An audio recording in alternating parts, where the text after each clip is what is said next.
Okay, moving to the next topic, digoxin toxicity. Digoxin is a cardiac glycoside now used mainly in the management of atrial fibrillation and heart failure. The half-life of digoxin is around 36 to 48 hours. This results in a delay before steady plasma levels are seen. So it may take a week to start its action. So, yeah. So what happens when toxicity develops? Actions, the mechanism of action of digoxin.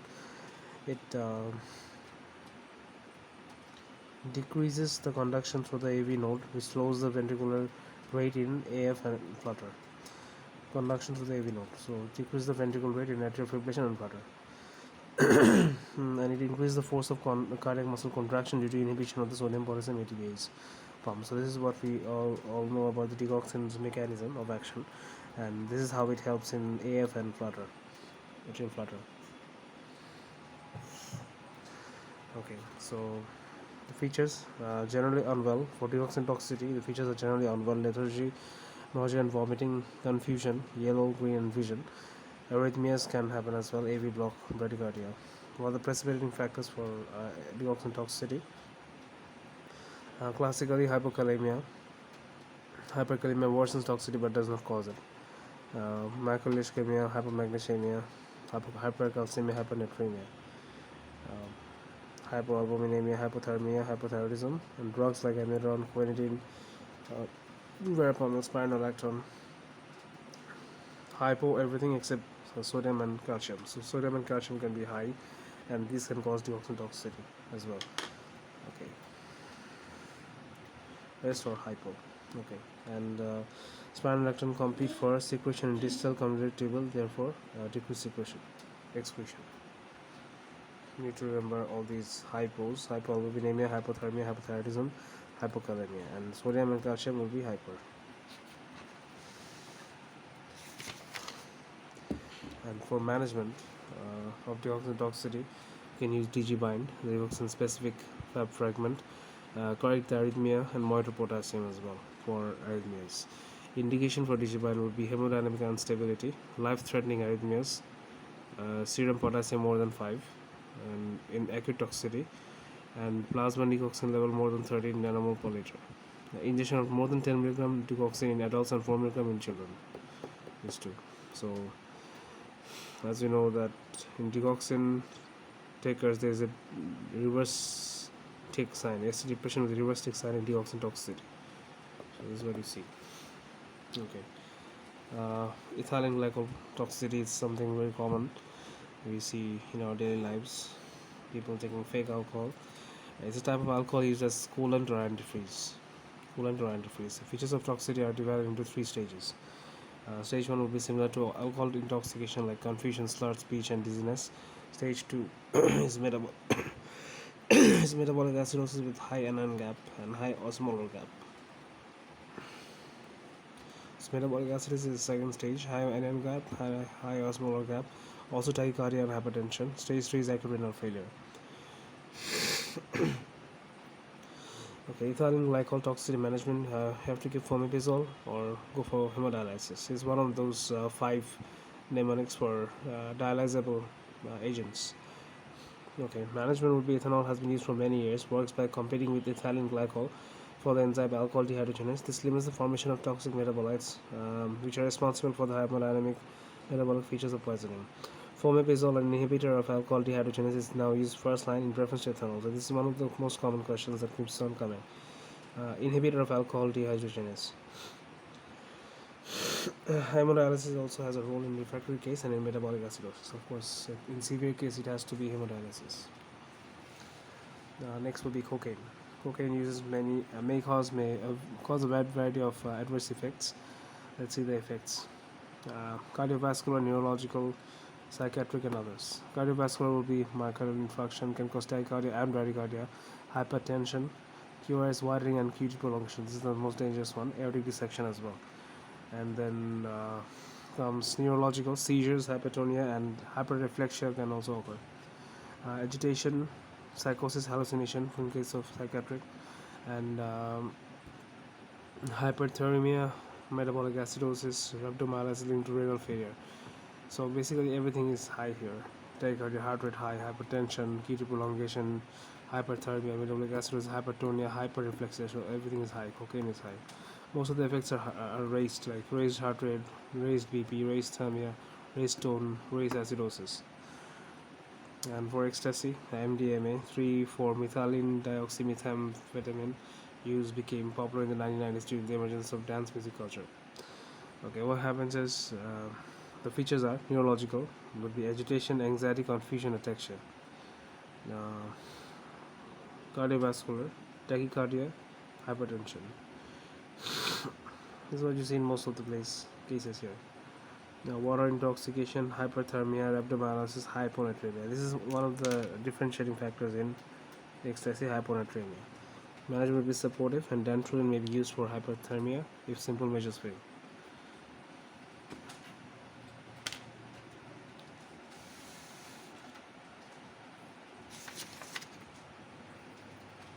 Okay. Next is TCA overdose. It's a common presentation to A&E departments. Early features relate to anticholinergic properties like dry mouth, dilated pupils, anticholinergic properties. That's what you see for a person with TCA toxicity: dry mouth, dilated pupils, agitation, sinus tachycardia, blurred vision. Okay, features of severe toxicity would be arrhythmia, seizures, metabolic acidosis, coma, similar to that of cocaine. Okay, tachycardia would be the widening of QRS, prolongation of QT, just like cocaine. Widening of QRS is associated with increased risk of seizures, like while QRS more than 160 is associated with ventricular arrhythmia. Seizures. Okay, so the management for tricyclic overdose, this is a very common question as well, would be IV bicarbonate. The risk of seizure arrhythmia in severe toxicity will decrease the risk of seizure arrhythmia. Arrhythmia class 1A, quinidine, class 1C, antiarrhythmic, example ficanide, are contraindicated as the prolonged depolarization. Class 3 drugs such as amiodarone should also be avoided as a prolonged QT interval. So anything which is prolonging the QT interval must be avoided because it's already prolonging the QT interval. Response to lignocaine is variable, and it should be emphasized that correction of acidosis is the first line in management of tricyclic induced arrhythmia. So in case of arrhythmia as well, you just give first you should give bicarbonate to fix it, because it will reduce the risk of seizure and arrhythmia as well. Dialysis is ineffective in removing tricyclic, as you said before.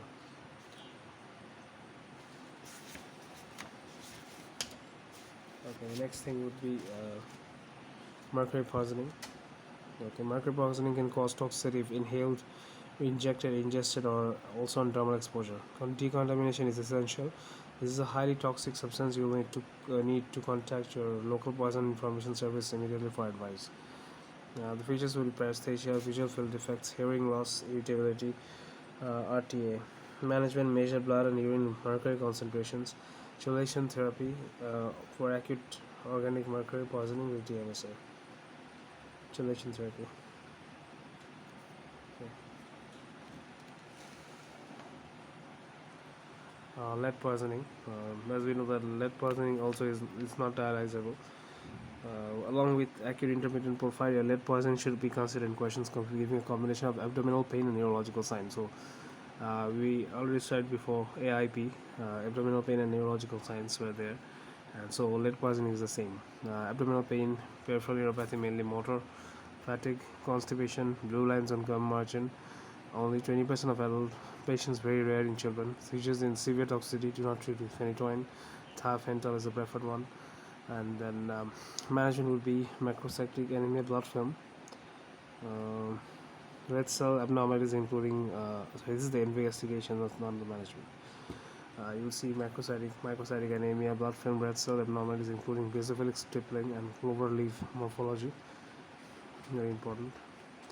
Increased serum and urine delta aminolavulinic acid, making it sometimes difficult to differentiate from acute intermittent porphyria. Urinary corprophyrin is also increased. Okay. Management would be various chelating agents are currently used. Treatment typically takes 5 days. So DMSA for lead poisoning. I used to treat lead, mercury, and arsenic poisoning. IV sodium calcium erytate is also used. Monitor zinc levels before and after treatment.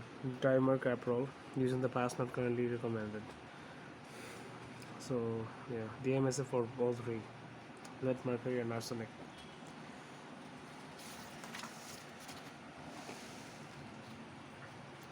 Okay, now the important poisoning topic would be carbon monoxide poisoning. It has high affinity for hemoglobin and myoglobin, resulting in a left shift of the oxygen distillation curve and tissue hypoxia. Okay, so there are approximately so left shift of the oxygen distillation curve means the more stays in more oxygen stays in the alveoli, so in the blood rather than in the hemoglobin rather than in the tissues. That's what I meant. So that's why there's tissue hypoxia. There are approximately 50 years per year deaths from accidental carbon monoxide poisoning in the UK. Questions may hint at badly maintained housing, for example, a student house. Features would be headache, 90% of case.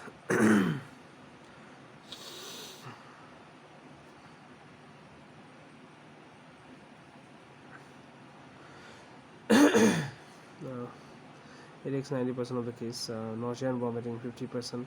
Vertigo, 50%. Confusion, 30%. Subjective weakness, 20%. Severe toxicity, pink skin and mucosa hyperpyrexia. Arrhythmia, high experimental features, coma, death. So all will be there. For carbon monoxide. Pink skin. Okay. Less than 3% non-smokers, less than 10% smokers, 30% symptomatic headache, vomiting, dizziness, 30% more than 30% severe toxicity, 50 to 60% syncope, tachycardia fits, more than 60% risk of cardiorespiratory failure and death. So things you need to remember is confusion, pyrexia, and pink mucosa are typical features of carbon monoxide poisoning. Confusion, pyrexia, pink mucosa. There will be fever, as you might think. Okay, so management will be 100% oxygen, hyperbaric oxygen. Indication for hyperbaric oxygen would be loss of consciousness at any point, neurological signs other than headache, and myocardial ischemia or arrhythmia, pregnancy. Okay, the next thing is oculogyric crisis. It's a very common thing. Also, dystonic reaction to certain drugs or medical conditions. Causes can be phenothiazine, haloperidol, metoclopramide, post-encephalopathic Parkinson's disease. Dystonia is movement disorder that cause muscle to contract involuntarily. Oculogyric crisis. Okay. Features would be restlessness, agitation, involuntary upward deviation of the eyes. Okay. The treatment will be prostaglandin benztrophin. That's why we give haloperidol and prostaglandin at the same time. Next is organophosphate poisoning. Causes anticholinesterase effect by inhibition of acetylcholinesterase. So what happens is cholinergic features will be there, like salivation, lacrimation, urination, defecation, slut. Cardiovascular hypertension and bradycardia, small pupils, muscle fasciculation. Okay, management would be where the practical expertise exists. Consider gastric aspiration lavage in adults within 1 hour of ingestion of a potentially life-threatening overdose. Atropine, pralidoxime, alternatively, agitation delirium, diazepam can be given.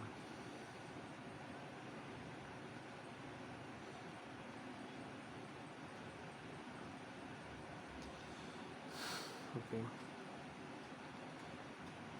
Then beta blocker. Next is beta blocker cardiotoxicity. So if like toxicity of beta blocker, what happens? Bradycardia, hypotension, heart failure, syncope. If significantly bradycardic, you can give atropine, glucagon for severe hypotension, high dose insulin. High dose insulin plus dextrose is particularly useful in the presence of acidosis. Dialyzers is not effective in beta blocker overdose. Temporary pacing can be considered. Okay, glucagon has a positive inotropic action on the heart and decreases the renal vascular resistance. It's therefore useful in patients with blocker cardiotoxicity. And cardiac pacing should be reserved for patients unresponsive to pharmacological therapy.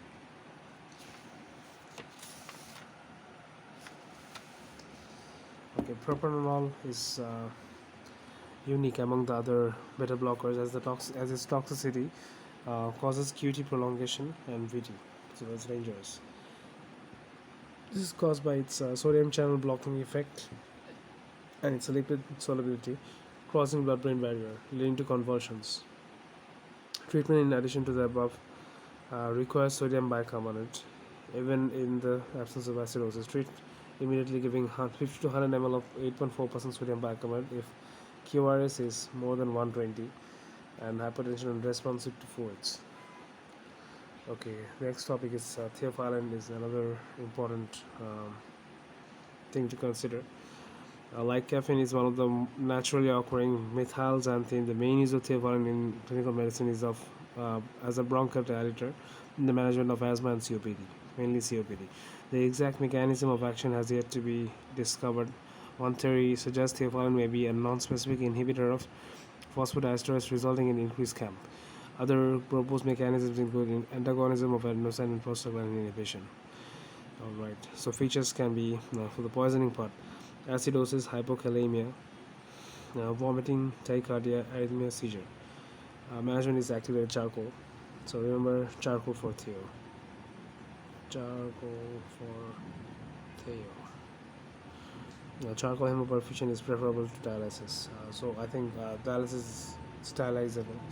That's why we're talking about dialysis. So every time we see about this thing, we have to go and check the dialyzable medicines, the barbiturate, lithium alcohol, salicylic theophylline. So charcoal hemoperfusion is preferable. So it's more preferable instead of dialysis. By the way, theophylline is phosphodiesterase inhibitors, while sildenafil is phosphodiesterase type 5 inhibitor. So should not be confused. Okay, so nervous system medications. Nervous system medications, lithium, used in bipolar disease. So lithium is mood stabilizing drug used mostly prophylactically in bipolar disorder, but also as an adjunct in refractory depression. But it has a very narrow therapeutic index range, 0.4 to 1 millimole per liter, and a long plasma half-life, being excreted primarily by the kidneys.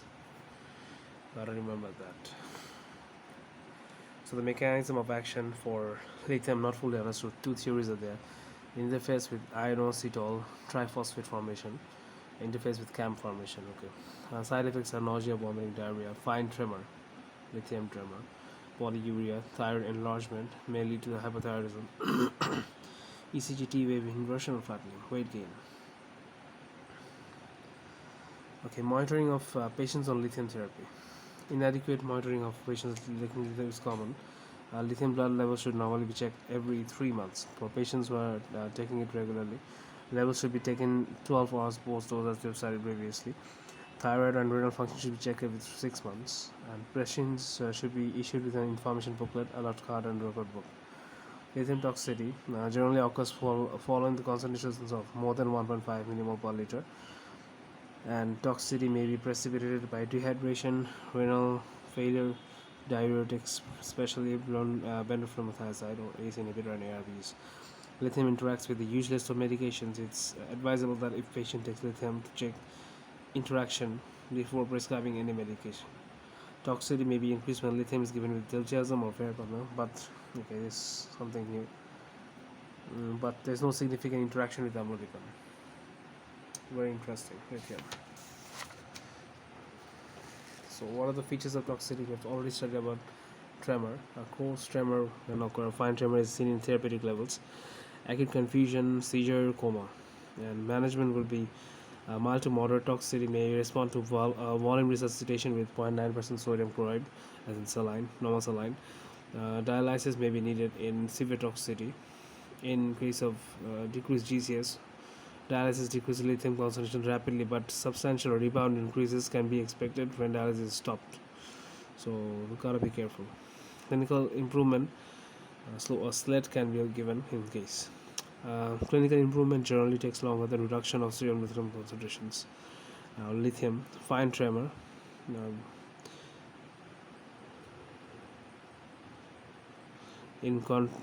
fine tremor in chronic treatment, and coarse tremor in acute toxicity. So you just look for coarse, large displacement, and fine tremor is barely noticeable. Tricyclic overdose may present with seizures, but it does not typically cause a tremor. Alright. The next is phenytoin, a medicine which is used very commonly for seizure disorder. So let's see what happens here. These are associated with large number of adverse effects. These may be divided into acute, chronic, idiosyncratic, and teratogenic. Okay, so for acute, initially there will be vertigo, diplopia, nystagmus, slurred speech, ataxia, something like cerebral symptoms. Later, confusion and seizures. Chronic will be common gingival hyperplasia, hirsutism, coarsening of the facial features, megaloblastic anemia, secondary to altered forward metabolism, peripheral neuropathy, enhanced vitamin D metabolism causing osteomalacia, lymphadenopathy, dyskinesia. Idiosyncratic is like fever, rash, hepatitis, debutants, contracture, aplastic anemia, drug-induced lupus. Teratogenic associated with cleft palate and congenital heart disease. So all these things need to be remembered. Another common anti-epileptic medication is sodium valproate, and this one works by increasing GABA activity, and the adverse effects would be gastrointestinal, like nausea, increases appetite and weight gain, alopecia, regrowth may be curly, phenytoin, hirsutism, valproate, alopecia. So phenytoin, valproate is the one which makes you bald, and for phenytoin it's hirsutism. Ataxia, tremor, hepatitis, also with phenytoin, pancreatitis, and teratogenic as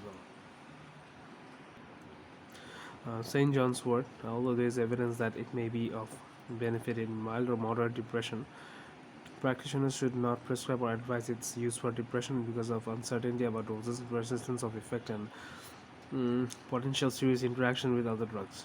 Nice guidance. Adverse effects can be profiled in trials similar to placebo, can cause serotonin syndrome, inducer of P450 system, therefore decrease the level of drugs such as warfarin, cyclosporin. The effectiveness of the combined oral contraceptive pill will also be decreased. Next one is monoamine oxidase inhibitor. Serotonin and noradrenaline are metabolized by monoamine oxidase in the presynaptic cell. Non-selective MAO, trinyl cypromin, phenylazine, is used in the treatment of depression and psychiatric disorder, not used frequently due to side effects. Adverse effects can be hypertensive crisis. It can react with tyramine containing food like cheese, pickled, ring, bovril, these things. And anticholinergic effects can also be there. Serotonin receptor medication. Below is a summary of drugs which are known to act via modulation of the serotonin system. It should be noted that 5-HT receptor agonists are used in the acute treatment of migraine, while 5-HT receptor antagonists are used in the prophylaxis. So this is something very different. The agonists can be somatriptans. Triptans are used in the migraines. Is 5-HT1D receptor agonist, which is used in the acute management of migraine. Argotamine is a partial agonist of 5-HT1 receptor, so it's 1. An antagonist, pizotifen, is 5-HT2 receptor antagonist used in the prophylaxis of migraine attack. Methisergent is another antagonist of 5-HT2 receptor, but is rarely used due to the risk of retroperitoneal fibrosis. Cyproheptadine is a 5-HT2 receptor antagonist which is used to control diarrhea in patients with carcinoid syndrome. Cyproheptadine. Olanzapine is 5-HT2 antagonist. Olanzapine is a 5-HT2 antagonist and D2 dopamine receptor blocker. It's a typical antipsychotic. Ondansetron and guanacetron are 5-HT3 receptor antagonists and is used as an antiemetic. They cause constipation, dizziness, and headache. Triptans are specific 5-HT1 agonists used in the acute treatment of migraine. They are generally used second line when standard analgesics such as paracetamol and ibuprofen are ineffective. Prescribing point should be taken as soon as possible after the onset of headache, rather than at the onset of aura. Oral dispersible nasal spray and subcutaneous injections are available. The adverse effects will be tingling and heat, tightness of throat and chest, for example, heaviness and pressure. sensations. Contraindication with a patient with a history of significant risk factor of ischemic stroke, so ischemic heart disease, sorry, or cerebral vascular disease. Okay, stroke as well.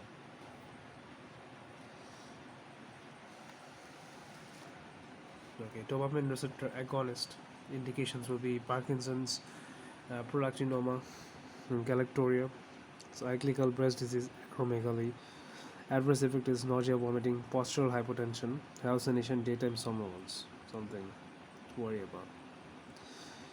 Uh, so this is what happens with Parkinson's disease patients getting a dopamine receptor agonist and like having sleeping problems, like sleeping all the time. Benzodiazepine hence Benzodiazepines enhance the effect of the inhibitory neurotransmitter GABA enhances. They therefore are used for a variety of purposes like sedation, hypnotic, anxiolytic, anticonvulsant, muscle relaxant. Patients commonly develop a tolerance and dependence to benzodiazepine, and care they should be therefore be exercised on prescribing these drugs. Benzodiazepine antidote is flumazenil. The BNF gives advice on how to withdraw benzodiazepine. The dose should be withdrawn in step of about one eighth of the daily dose every fortnight. 1/8. A suggested protocol for patients experiencing difficulty is given. Switch patients to the equivalent dose of diazepam. Reduce diazepam every 2 to 3 weeks in steps of 2 to 2.5 milligram. Time needed for withdrawal can vary from 1 month to 1 year or more. If patients withdraw too quickly from benzodiazepine, they may experience benzodiazepine withdrawal syndrome, a condition which is very similar to alcohol withdrawal syndrome. This may occur up to 3 weeks after stopping a long-acting drug. Features can include insomnia, irritability, anxiety, tremor, loss of appetite, tinnitus, perspiration, perceptual disturbances, and seizure.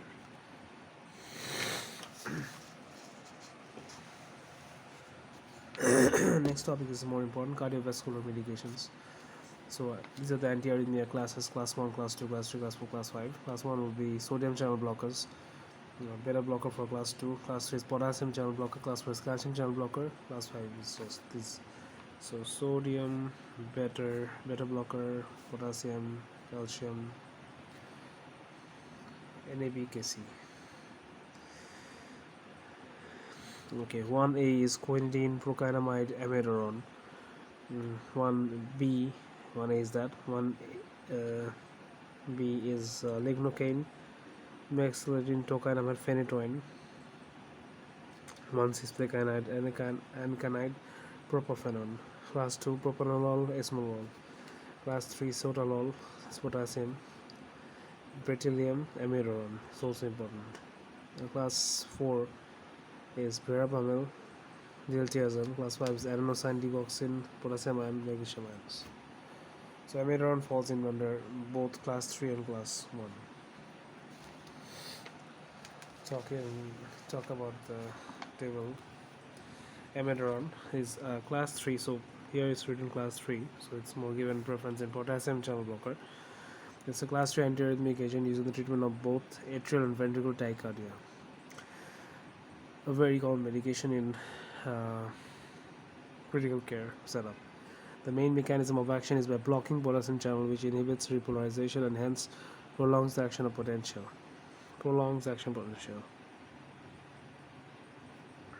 Have to remember this. So amiodarone has also other side effects as blocking sodium channel, class 1A effect. Cause of limitation of use: long half-life, 20 to 100 days. So it's a very long half-life. IV should be early given into central veins, causing thrombophlebitis in the peripheral veins. Has pro-arrhythmic effect due to lengthening of the QT interval. Interacts with drug commonly used concurrently. Example: decreased metabolism of warfarin. So it's a P450 inhibitor.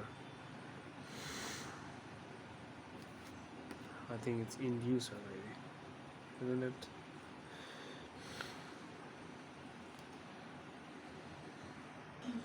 No, it's all right. It actually interacts with drugs and it decreases metabolism of warfarin, so can cause toxicity of warfarin. P450 inhibitor usually stop long-term adverse effect. The adverse effects, some of them are like thyroid dysfunction, photosensitivity, pulmonary fibrosis, liver fibrosis, corneal deposits, peripheral neuropathy, slate gray appearance. Okay. Monitoring of patients taking amiodarone, do thyroid function tests, liver function tests, urine and electrolytes test, respiratory treatment, urine electrolyte check, hypokalemia, TFT, LFT every 6 months. Okay. Amiodarone and thyroid. Uh, around 1 in 6 patients taking amiodarone can develop thyroid dysfunction. Amiodarone-induced hypothyroidism is also another term. Pathophysiology of amiodarone-induced hypothyroidism is thought to be due to the high iron content of amiodarone, causing a Wolff-Chaikoff effect and autoregulatory phenomena where thyroxine formation is inhibited due to the high levels of circulating iodide. So, amiodarone-induced hypothyroidism, amiodarone may be contained if this is desirable.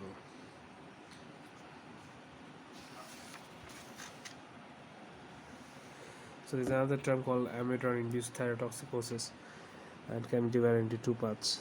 Uh, Pathophysiology for type 1 is more iron, more thyroid hormone synthesis, and type 2 is amiodarone destructive thyroiditis. Goiter present, goiter absent. Increased blood flow in chronotropic for type 1, decreased blood flow in type 2. Management is carbimazole or potassium percolate. Here it's corticosteroid plus minus antithyroid. Unlike in AIH, amiodarone should be stopped if possible in patients who develop AIT. Thyrotoxicosis, you have to stop it. And the induced hypothyroidism one, you may just continue.